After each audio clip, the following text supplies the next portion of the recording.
মুখে ফলের ঝুড়ি, ঝুড়ির ভেতর বাজারের ফর্দ, আর সেই ফর্দ নিয়ে রানীগঞ্জ বাজারের পথে চার পায়ে ছুটছে রানী। মালিক যা লিখে দেন সেটাই কিনে আনে সে। একা বাজারে গিয়ে একাই ফেরে বাড়িতে।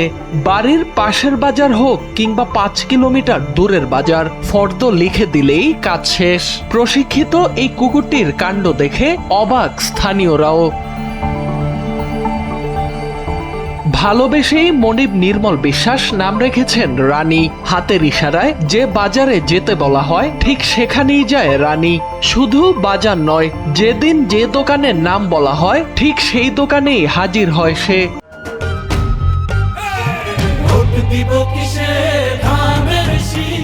অল্প সময়ে বাজারের পাশাপাশি শিখে ফেলেছে নানা ধরনের কসরত।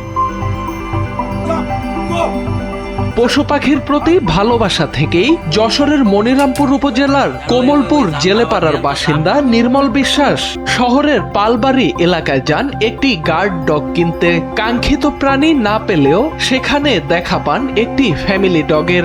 ভালোবাসা থেকেই 19,500 টাকা দিয়ে বিদেশি প্রজাতির কুকুরটি কিনে আনেন তিনি।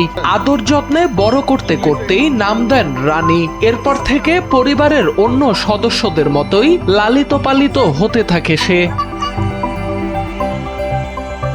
অবসর সময় নির্মল বিশ্বাস রানীকে সঙ্গে নিয়ে যাতায়াত করতেন রাজগঞ্জ বাজারে। নিয়মিত আসা যাওয়ায় বাজারের প্রায় সব দোকানদারই রানীকে চেনে। এক পর্যায়ে বাড়িতে বসেই প্রয়োজনীয় জিনিসের নাম কাগজে লিখে রানীর হাতে দিলে সে একাই প্রায় 5 কিলোমিটার পথ পাড়ি দিয়ে বাজার করে আনে।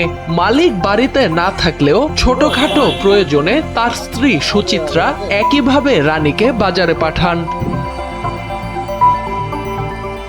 খাবার কিংবা যত্নেও কোনো কমতি নেই রানীর। প্রতিদিন নিয়মিত মাংস খাওয়ানো হয় তাকে।